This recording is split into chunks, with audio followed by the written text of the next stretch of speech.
Bonjour et bienvenue encore une fois de plus sur cette chaîne Archives de jeunesse. Nous sommes au 12e épisode de ce podcast Jeune ambitieux. Donc, le premier épisode de la saison 2 où nous allons échanger sur un thème très intéressant sur la pression familiale. Réussir pour qui? Donc, on a deux invités très spéciaux que vous allez découvrir très bientôt.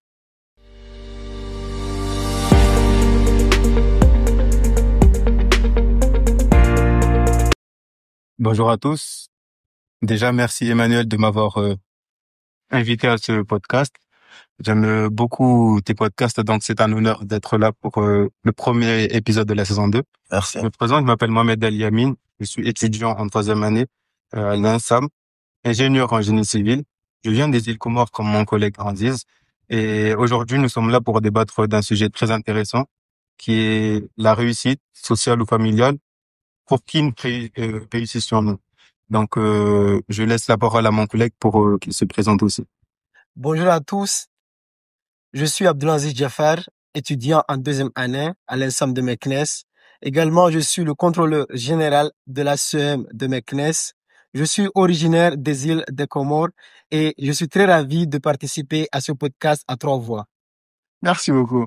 Donc, comme je le rappelais à l'introduction, le thème du jour, c'est la pression familiale. Réussir pour qui? On sait que c'est un thème très intéressant. Chacun de nous, tout le monde, sans exception, aspire à réussir au moins dans tout ce qu'il fait. Donc, c'est quoi pour vous la réussite? Qu'est-ce que le thème vous dit? Alors, pour moi, je pense que le thème de la réussite, c'est quelque chose qui se définit déjà par soi-même. C'est le fait de réaliser une finalité. Tu te fixes un objectif, tu réalises. Et lorsque tu réalises cet objectif, pour moi, c'est ce que tu appelles la réussite, le succès personnel. Donc, c'est les différentes étapes qui amènent à cela qui, pour moi, définirait le succès, le véritable succès. Et bien sûr, il n'y aura pas que le succès matériel, mais j'espère que l'on pourra parler de d'autres succès humains, sociétal, etc. D'accord. Et monsieur Aziz, le thème, il vous dit quoi? Alors, le succès, la réussite. La réussite, d'abord, c'est une notion profondément subjective et ne peut être définie de manière universelle. Souvent, nous nous laissons influencer par les attentes sociales, professionnelles ou voire même personnelles. Mais le véritable succès réside dans ce que vraiment on aspire, dans ce que vraiment on sent que ça brûle en nous. Et le véritable succès encore, je le dis, c'est en fait de se choisir, d'être aligné à ses valeurs et à ses aspirations. D'accord. Je pense que c'est très intéressant d'ailleurs. Alors, qui définit réellement le succès? Parce que selon la définition que tu as donnée, Yamine, c'est que le succès, c'est un chemin. On se fixe un objectif. Lorsqu'on arrive à l'atteindre, c'est ce qu'on a atteint le succès.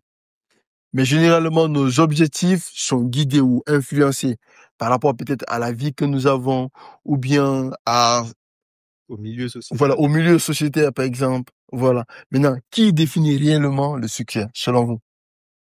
Si on se base purement littéralement, le succès, c'est surtout d'une manière matérielle. Donc, si on se base sur ça, on dirait que ça sera la société qui définit le succès sur ce que tu as, sur ce que tu possèdes, le statut que tu as. Donc, au niveau de la société, si tu as ces trois points-là, tu as le succès. Mais je dirais que le succès vient d'abord intérieurement. Il ne doit pas être quelque chose qui doit être influencé par les autres, mais quelque chose que toi-même tu cherches. Donc, qui définit le succès? Je dirais que ça sera toi. En premier lieu, ça sera toi. Bien sûr, tu es influencé par ton milieu, tu es influencé par ta famille, mais premièrement, la personne qui définit le succès, ce que c'est que ton succès à toi, ça sera toi. D'accord. Et vous, qu'est-ce que vous en pensez? Justement, je complète ce que Yamine a dit parce que oui, avant tout, le succès doit être aligné à tes valeurs, doit être un épanouissement personnel. Ça doit pas être en fait comme si on t'impose des charges extérieures. En fait, c'est atteindre ses propres objectifs, bien sûr, tout en étant aligné avec ses propres valeurs, sans pour autant se laisser influencer. Parce que justement, avec l'ère numérique, avec les réseaux, il est difficile de ne pas se comparer à la réussite des autres. Donc, il vient quand même de prendre conscience en soi, de s'aligner avec ses valeurs, de se choisir et bien sûr, finalement, d'atteindre ses propres objectifs. D'accord. Je pense que c'est très intéressant. Je pense que c'est l'occasion aussi de rappeler que derrière cette pression familiale, les parents généralement, lorsqu'ils essaient de nous imposer entre griffes certains chemins à suivre, certaines voies, c'est parce qu'ils pensent que ce serait la meilleure chose pour nous. Ils pensent que, c'est-à-dire, il y a une notion de bienveillance au fond. Donc, c'est pas totalement malveillant. Parfois, il y a certains parents aussi qui essaient de faire vivre à leur enfant le rêve qu'ils auraient aimé faire. Par exemple, moi, euh, j'aimerais bien faire le génie civil, ou être architecte, ou être musicien. Non, je n'arrive pas à le faire maintenant à cause des contraintes de la vie, mais je suis persuadé que c'est un très bon choix. Demain, j'aurai une famille, j'aurai des enfants. Dès que j'ai un premier fils, je lui dis, toi, tu dois faire le génie civil. C'est très bien. J'essaie de le convaincre, le persuader. Parfois, l'enfant, il n'est pas très d'accord, mais comme c'est moi son père, Ah, il va le faire. il va le faire. Il va le faire.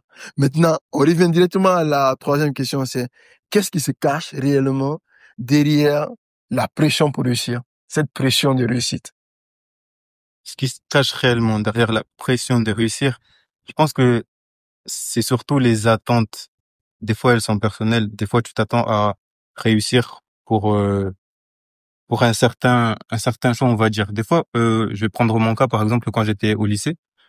Pour moi, lorsque je vais réussir le bac, là, j'ai déjà fini ma vie. Là, c'est bon, j'ai réussi ce que je devais faire. Pourquoi je suis là, tu vois? Mais pourtant, quand j'ai fini le bac et que je voyais qu'il y avait autre chose que l'université, j'ai vu que le bac, en fait, c'est pas une finalité et que c'est juste le commencement, tu vois. Donc, en fait, quand on se définit un truc une réussite et que on l'atteint, ce n'est pas forcément la finalité, ce n'est pas forcément ça qui va faire que tu seras heureux ou pas, mais c'est surtout, euh, le fait que tu grandis continuellement.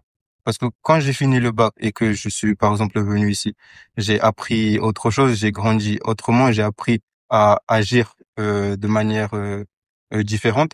Je me sens beaucoup plus stable et réussi, plus que quand j'avais eu le bac, alors que pour moi, c'était ça la finalité, tu vois.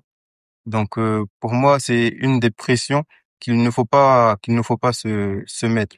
Il y a une expression, je ne sais pas si c'est une expression anglaise qui dit que euh, c'était fallacy of the arrival, qui disent que on a cette erreur de croire que arriver au bout, c'est ça qui va faire ton bonheur. C'est ça qui va faire ton bonheur. Donc, c'est quelque chose qu'il ne faut pas prendre forcément en compte, mais surtout sur quoi tu te bases pour arriver à cela. Et quand tu arriveras à cela, bah, ça va t'ouvrir d'autres portes pour être heureux, mais pas forcément la finalité. D'accord. Ça veut dire que si je comprends bien, le bonheur se trouve beaucoup plus dans le processus Ouais, que dans la finalité qu'on s'est fixée. exactement. Ce n'est pas forcément parce que tu es arrivé quelque part que là, c'est bon, tu seras heureux.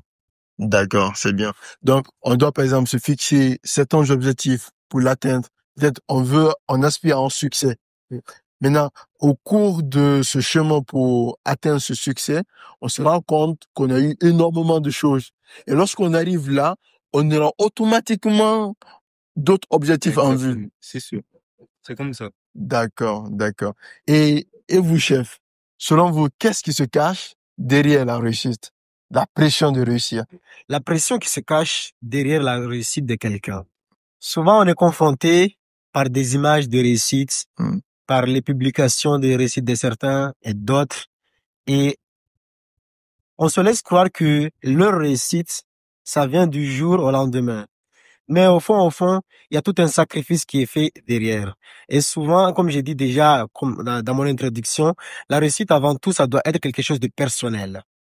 Ça doit venir, nous devons nous aligner avec ce qui nous aspire, nos valeurs. Donc, si on se laisse influencer par d'autres, si on veut faire les choses pour les autres, là, on risque d'entrer dans ce qu'on appelle l'anxiété. Et si tu entres là-dessus, c'est là que vraiment ça va se jouer. Genre, il y aura le stress, la peur de l'échec, l'anxiété, comme je l'ai dit. La, tu n'as pas la conscience tranquille. Donc, pour ce qui est de la pression de la réussite, en fait, la pression, ça doit d'abord venir en nous, Oui. qui sera aligné par nos propres valeurs, sans pour autant que ça soit sans pour autant que nous nous laissons influencer par d'autres. Sinon, ça là, ça sera pas, ça sera tout ce que j'ai dit là, les 3 points, l'anxiété, la peur, le stress. Mais à ton avis, c'est quoi le plus compliqué entre gérer sa pression elle-même parce qu'on a peur de réussir Oui. ou les pressions sociales et familiales? C'est lequel le plus dangereux?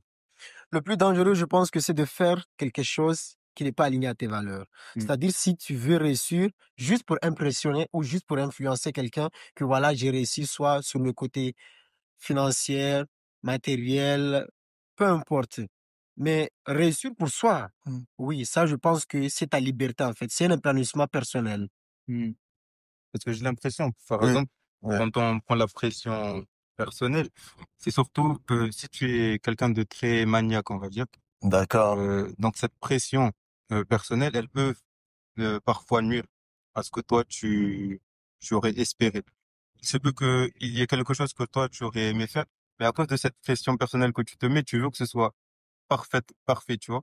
Tu veux que ce soit parfait et finalement ça ne te mène à nulle part. Donc c'est un point que j'aurais aimé voir, la pression personnelle, la pression familiale. Mm. L'impression que le plus dangereux, je pense que ça serait la pression personnelle, parce que lorsque tu as la pression personnelle, Mm. c'est que même toi-même tu te sabotes. Tu te sabotes. C'est pas parce qu'il y a quelqu'un qui est en train de te dire des mauvaises choses, Mm. mais c'est que toi-même tu te sabotes, tu t'auto-sabotes. Tu es dans l'autodestruction. Autodestruction. Alors que lorsque tu as la pression sociale et familiale, Mm. tu peux grandir et réussir à être zen tant que tu arrives à être aligné avec tes convictions. Ouais. Donc sur ce point-là, pour les pressions sociales et personnelles, Mm. l'impression le plus dangereux, c'est les pressions personnelles derrière la réussite. Genre, justement, lorsque Yamine, tu dis que la réussite, toi, tu avantages que la pression personnelle est dangereuse. Oui. Moi, je dirais que oui, en effet, d'une part, tu as raison. Parce que oui, souvent, on veut tellement que ce qu'on fait, ça Mm. soit vraiment dans le perfectionnisme. Et souvent, comme j'ai dit déjà, comme il y a un adage plutôt qui dit que trop d'analyse paralyse. Mm. Mais c'est pas le cas général. C'est pas le cas d'une manière générale. Parce que, justement, ici, pour nous en Afrique, genre, si tu viens d'une famille moins, comment dirais-je, moins aisée, Mm. tu as l'impression de suivre déjà le schéma préétabli par la famille. C'est-à-dire diplôme, travail et, Je- et job. Oui. Mais par exemple, si tu viens dans une famille assez aisée, Oui. tu as les chances, toi, tu as les opportunités devant toi. Tu peux faire ce que tu veux. Tes parents ne vont pas te dire, voilà, non, non. Mais c'est juste que tu es aligné avec ce que tu aimes. Je pense que Mm. la pression Mm. extérieure, Mm. la pression liée aux attentes extérieures est plus dangereuse. Pourquoi? Pourquoi? De un, si tu fais les choses pas pour toi, ça va créer d'abord la frustration, un manque de paix. C'est-à-dire que tu n'auras pas la conscience tranquille, l'anxiété, la peur, le stress. Tout ça, en fait, ça te donne comme si tu vivais pour quelqu'un, pour influencer, pas pour toi. Ce qui fait que aligné avec ces valeurs, ça sera vraiment mieux que de faire les choses pour quelqu'un d'autre. C'est justement ce que je dirais que Mm. ce n'est pas parce que tu as une pression sociale que tu vas faire quelque chose pour eux. Tu peux avoir une pression sociale. Oui. Ce que je suis en train de dire que c'est que entre avoir une pression sociale Oui. et avoir une pression personnelle, le plus dangereux, c'est d'avoir une pression personnelle parce que tu t'auto-sabotes. Ça veut dire que même si les choses se passent bien, tu vas t'auto-saboter parce que tu as une pression sur toi. Avoir une pression familiale et sociétale, tu peux l'avoir, mais si toi, tu es aligné avec tes convictions, tu arriveras à gérer cela. Tu peux ne pas te focus sur les pressions familiales. C'est ça que je suis en train de dire. Je ne dis pas que la personne doit faire pour lui ou faire pour quelqu'un. Je distingue juste les différences pression personnelle et pression familiale. Généralement, je pense qu'il veut dire que ça arrive beaucoup plus souvent aux gens qui sont soit maniaques ou perfectionnistes, comme tu l'as dit. Et ils ont tellement tendance à vouloir que tout soit parfait, tout soit très très bien. C'est jamais très beau pour eux. Donc, à chaque fois qu'ils font quelque chose, ils se disent que non, ce n'est pas encore suffisant ou bien c'est mal. ou bien j'aurais pu faire mieux, ou bien les autres ont déjà fait mieux, tu vois. Ils se sabotent, quoi. Et ça, c'est intérieur. C'est difficile de le changer. Par contre, lorsque tu le fais pour les autres, à un certain moment, tu vas te rendre compte que ça ne fait pas ton bonheur. Donc, tu pourras changer. Tu comprends? Lorsque c'est intérieur, c'est un peu compliqué. Par exemple, il y a des gens qui suivent des carrières. Ils deviennent, par exemple, ingénieurs, génie civil et tout ça. À un certain moment, ils se rendent compte que ça ne fait pas leur bonheur. Ils font directement un changement de carrière, une réorientation. Tu comprends un peu? Oui. À un certain moment, la personne essaie de réussir pour une autre personne. Après, elle se rend compte, tu vas te rendre compte qu'à un certain moment, non, c'est pas ma voie. En ce moment, tu peux te réorienter vers ta vraie voie. Par contre, si tu t'auto-sabotes, c'est très compliqué. Tu comprends? Parce que c'est quelque chose d'intérieur. C'est Oui. difficile de le changer. Tu comprends? Et je pense qu'au final, justement, s'aligner avec ses valeurs, c'est bon. Oui, D'ailleurs, c'est ce qui est recommandé généralement, oui, être aligné avec ses aspirations et ses valeurs et ses principes, tout en prenant aussi en compte des attentes extérieures. oui, oui. Je pense que, en gros, tu as résumé. C'est ce qu'il faudrait faire. Je pense qu'en gros, c'est ce qu'il faudrait faire. Maintenant, le piège, je pense, c'est que parfois on grandit, il parlait par exemple de valeurs. Nos valeurs sont rattachées directement à nos parents. Mm. Moi, j'insiste le plus là-dessus parce que en Afrique, c'est très compliqué. Le succès du début, tu vas voir, quelqu'un va naître, il y a un enfant comme ça qui est là, de son enfance jusqu'à ce qu'il grandisse, tout est tracé. Parce que tu vas voir l'option qu'il a choisie au lycée, ou peut-être l'école dans laquelle il a été. Tu vois, son habillement, son style, sa réflexion. Parfois, ça impacte même sa couleur préférée. Tu comprends? Parfois, ça va jusque-là. Maintenant, lorsque tu veux t'aligner avec des valeurs qui ne sont pas à la base les tiennes, ça devient très compliqué. Parce que tu peux être, par exemple, mon père. Je prends un exemple. Tu peux être mon père, mais il y a des valeurs que tu as, moi, qui ne me conviennent pas. Par exemple, moi, j'ai envie d'être quelqu'un qui ne parle pas trop. Pourtant, je peux avoir un père qui est très loquace ou extraverti. Moi, je suis introverti. Tu vois, ça va. Maintenant, si j'adopte un peu les valeurs de mes parents et que nos personnalités ne se reflètent pas, je vais être en adéquation avec les valeurs que j'ai empruntées à mon père, par exemple. Tu vois, ça devient très compliqué. Mhm. Ça devient très Oui. compliqué. Maintenant, je suis sûr, est-ce que la réussite dans ce sens-là, c'est euh, c'est une obligation ou une liberté? Est-ce que tu connais Sankara? Thomas Sankara? Thomas Sankara? Non, pas Thomas Sankara, mais c'est un élève qui était ici, s'appelait Sankara. Oui, oui, oui, oui, Il a oui. sorti un livre qui disait réussir est une obligation. Tu n'as pas vu ça? Oui, Il a je dit me rappelle, il avait réussir, publié ça sur LinkedIn. oui, il a dit réussir est une obligation pour tous pour ne pas que tu deviennes, euh, on va dire, le boulet de quelqu'un d'autre. Donc c'est D'accord. vrai que sur ce point-là, je le rejoins. Réussir est une obligation sociétale, mais réussir est une liberté que l'on prend soi-même. Parce que je connais euh, un ami qui est très très intelligent et que sa mère voulait l'obliger à réussir dans un tel domaine, dans comment ça s'appelle, dans l'entrée à l'INSAM. Sauf que lui, il ne veut pas de ça. Lui, il a dit, je veux prendre une année sabbatique. Tu vois. Donc quand il est venu ici à l'INSAM, ce qu'il a fait, c'est ne pas réussir les concours. À l'oral, il a saboté cela. Donc lui, ce qu'il a choisi, c'est quoi? C'est de ne pas réussir. Il n'a pas pris la liberté de réussir. Il a dit non. Il a dit moi, j'ai pas envie de ça. Donc il n'est pas dans le cas de réussir est une obligation. Il a dit réussir, c'est ma liberté. C'est à moi de choisir si j'ai envie de réussir ou pas.